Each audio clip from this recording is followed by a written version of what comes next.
First of all, a little bit of your background. So you started out in this business. You're the master brewer over at O'Fallon Brewery, and how long have you been doing that? I've been the lead brewer, the master brewer for O'Fallon now for about 18 years. 18? I started fresh out of college in January of 2002. Wow. You don't look 18. You don't even look old Yeah. enough to drink. Is that beard real? It is. It wasn't like this when I started at the brewery, for sure. It was just a couple of whiskers down the bottom of my chin. Oh, I had to work into this beard over the last 18 years at the brewery. I'd like to see the before pictures, but that'll be later. Maybe we can put it on a can or something like that. You know, Yeah. get a throwback beer, and just put your face on the front.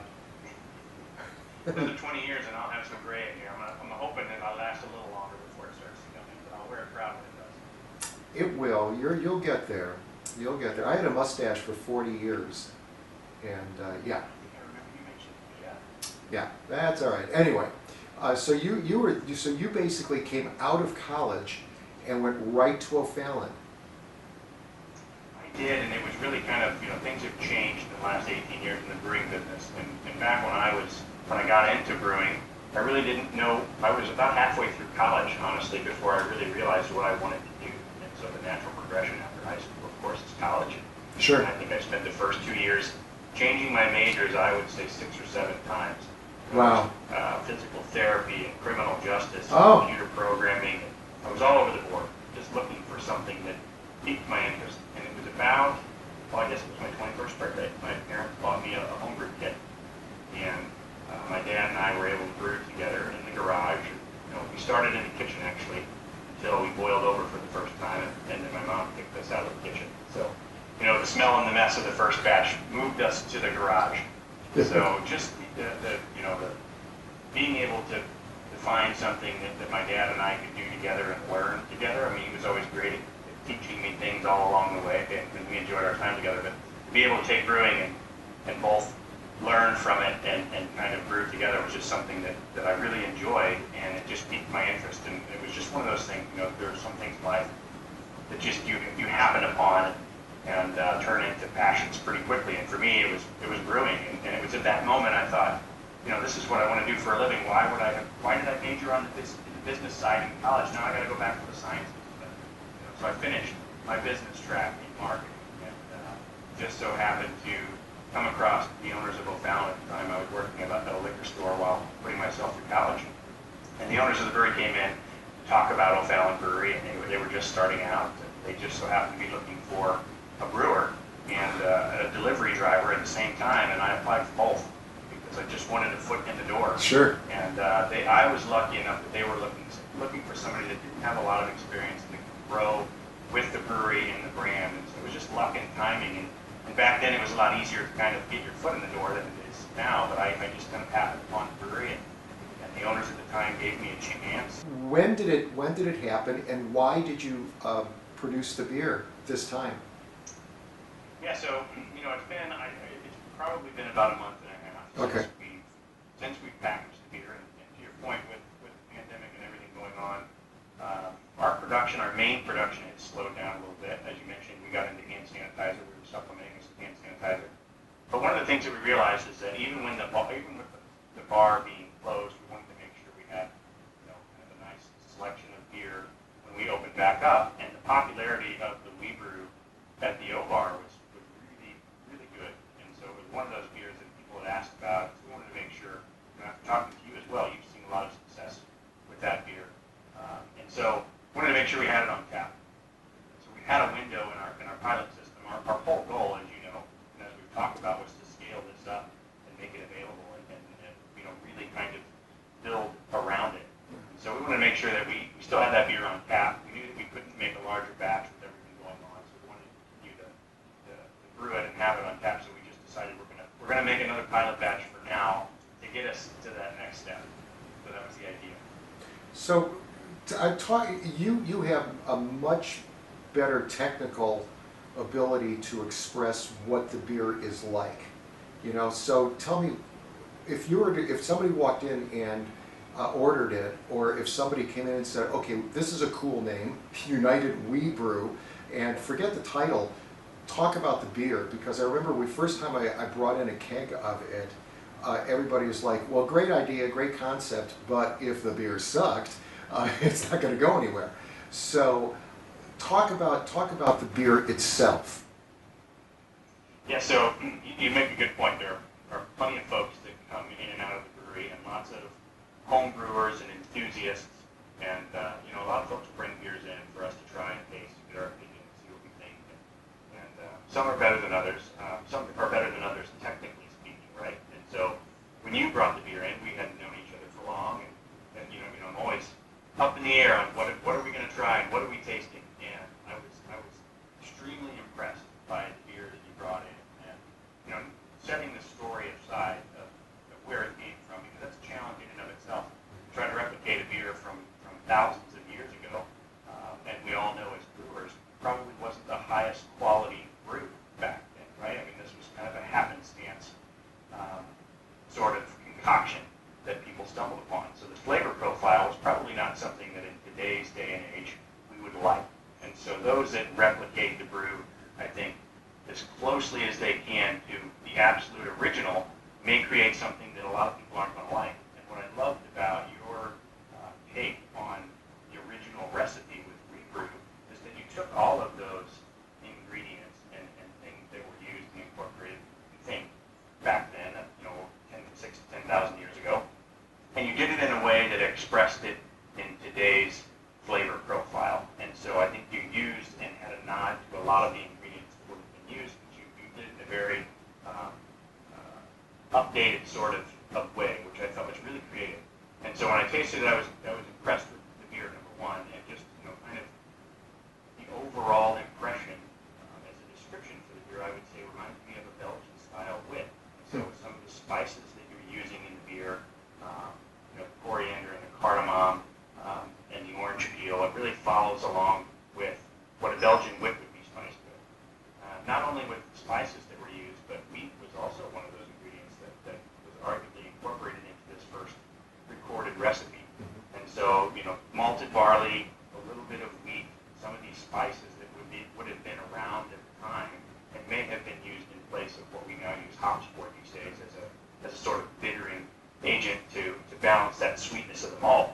I think was just a really good take on the style. So it's not necessarily a Belgian style wit, but it falls in line with what that beer would be. So it has that really soft malty profile, a little bit of that spicy cardamom and citrus character from the cardamom, coriander, and then a little bit of that citrus that comes from the orange peel as well, along with a little bitterness to balance. So I thought it was a really good take on the style.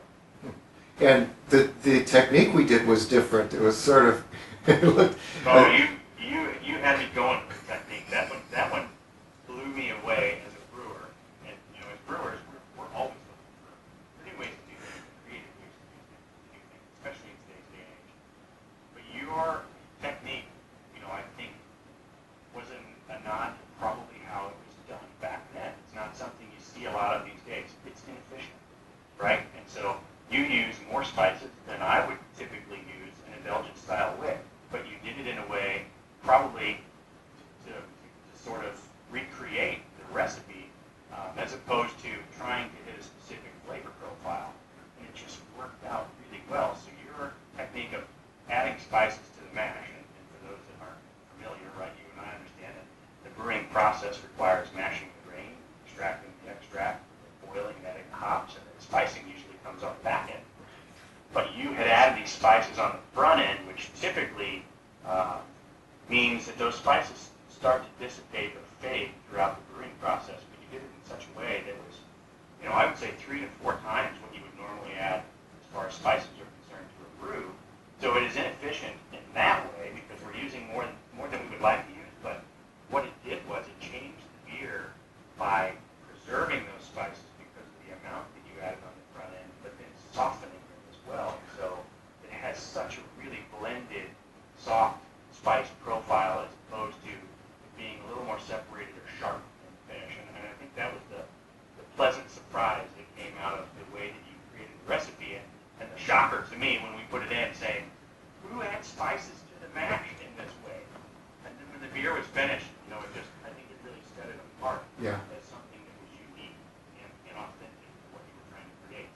that was what impressed me most about the recipe. And what I think is interesting is people ask, it's people that are in either beer distributors that have tasted it have asked me what strain of hops I used or what strain of hops is being used, and the answer is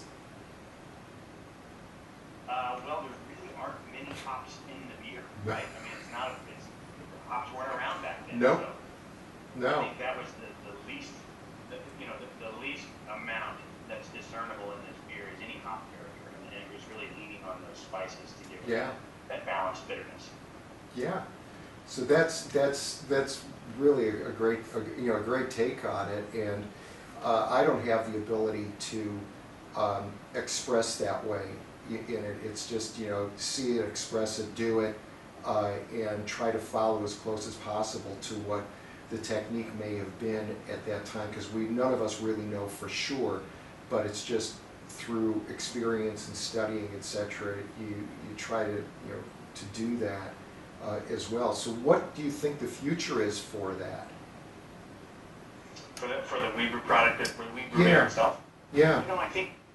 I think the sky's the limit, right? I think that's why we're here. I think we're here to kind of talk about what possibilities and potential is for a beer like this. And I can tell you that there are breweries that have tried to recreate what, everybody has their own take on this recipe. There's no specific recipe. We just have an idea of what was used. And I think there are breweries that have done it in the past and have not been super successful because they were really a little bit more strict on how that recipe was translated. I think the work and effort that you put in on the research side to do this, and then the creativity that you did to kind of put those things into practice with the brew itself makes this a beer that's relevant in today's day and age, aside from the story. And so I think that's what gives it a lot of potential. So we can this is something you could market to. Belgian style wit is one of the most popular styles as far as broad appeal in the craft beer market. So it goes right along with the story of community and social interaction and being able to have a beer with each other and appreciate and enjoy it. So I think the style in and of itself lends to something that could be popular and enjoyed by more than most when it comes to craft beer. So I think that it has a lot of potential, not only as a beer that's appealing to people, but has a lot of potential as a beer to kind of help bring this story along. And you have mentioned this from the beginning in building community and educating folks on history and getting everybody together to not only celebrate and drink beer in each other's company, but to do it that's also beneficial in a way that can help others. So that's where I think this has potential to go. So do you think that at some point it's going to find its way in bottles or cans? I think that it will. I think that as we get, we ratchet back up here again, we put this 5-barrel pilot batch in, kind of buy us some time. But as we get through our busy season now that we're getting back into the summer, and we find some room to scale this thing up, I think the first thing that we're going to do is just put a full-scale 50 or 100-barrel batch in so that we can get it in cans and bottles. So that's the goal. But in order to get it now, they're going to have to come over to the O-Bar, and I think you open at 4 o'clock in the afternoons, right? We do, yeah. So I think we are Tuesday through Saturday, 4 to 8 p.m., and this is the only place you can get it. Yep. And so I will tell you that it has sold through more quickly than most of our brands, and so we may end up with another pilot batch in before we get to the big batch. But we'll make sure that we continue to have it on tap until we can scale it up and put it in bottles and cans and sell it outside as well. Sure, yeah, I want to get on over there and pick up a growler, actually. You know where we're at, right? Yeah, of course. I'll save you a growler. Thanks. But I do have a fresh glass here, and you can just see that beautiful color of that beer. That is amazing. It's got the amber, but almost a reddish amber hue to it. And there are some people that like that red. I forget what it's called. I don't know if it's an ale. Geez, I can't remember. Like a red ale. I don't. But it just has this distinctive, and what you created was exactly the look, the flavor, the smell, just exactly what it was that I and we produced here for, you know, for like 4 years prior, it's just a distinctive flavor, and you just nailed it. Good. That was the target. So I'm Oh glad my gosh, glad you enjoy it. yeah, I mean, it's just absolutely nailed, and it's not a very high alcohol beer. I think it's what, 4.4? Yeah, it comes in. We've got this batch around 4.8. Oh, okay. And it is traditionally that's a little bit higher than what the recipe. I think the recipe was in the high threes. Yeah, And so always with the first batch that you put together, there's a little bit of a learning curve in figuring out where that target's going to sure. be. But I think in the fours is really a good target for this style. It gives you enough body, enough mouthfeel, but it's not overwhelming by any stretch. No, I mean, not at all. It was great. I don't, I have a pretty low tolerance for alcoholic beverages. I've never been able to, as they say, hold my alcohol. But really, that's why when I raise a cup from the pulpit for services, it's not filled with wine. It's grape juice. You know, having But I a, think there's in today's day and age, there's such a market for sessionability in beers that aren't overwhelming. There's a time and a place, I think, for a snifter of a 12% imperial stout. yeah. There's also a time and place where you can just have you can have a 4+% beer and not overwhelm yourself. So I think that's more prevalent nowadays than even before.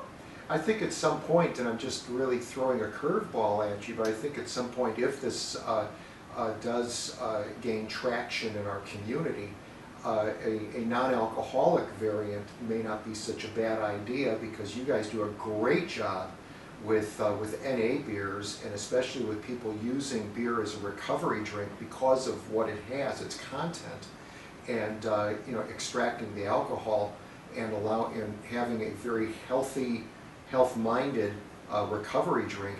This could, in my view, be something down the road to consider. But let's see what happens. Let's see what the community says. It's really up to, as it says, united we brew. So as long as they're united in having, and enjoying this beer, the sky's the limit for it. I would agree. I think there's a great message behind it. I think the beer is really good. I think this beer in itself, with the history and with tying it to the local community, gives us an opportunity to do more than just have a beer together. Right? Yeah, absolutely. Yeah, absolutely. Well, Brian, I'm going to let you go because I know you got a lot of things working over there, and it was great talking with you. And I'll see you soon. When the next, in fact, I'll see you sooner than you think, because I want to have another glass with you. And then afterwards, when you're ready to go at it again, let me come on by and do some stirring. Sounds good, my friend. You're always welcome here. You know that. Thanks a lot. Hey, it's great to see you again, Brian. Take care, be well, and give everybody a big high five for me over there, will you? Will do. You do the same. All right, take care. Take care.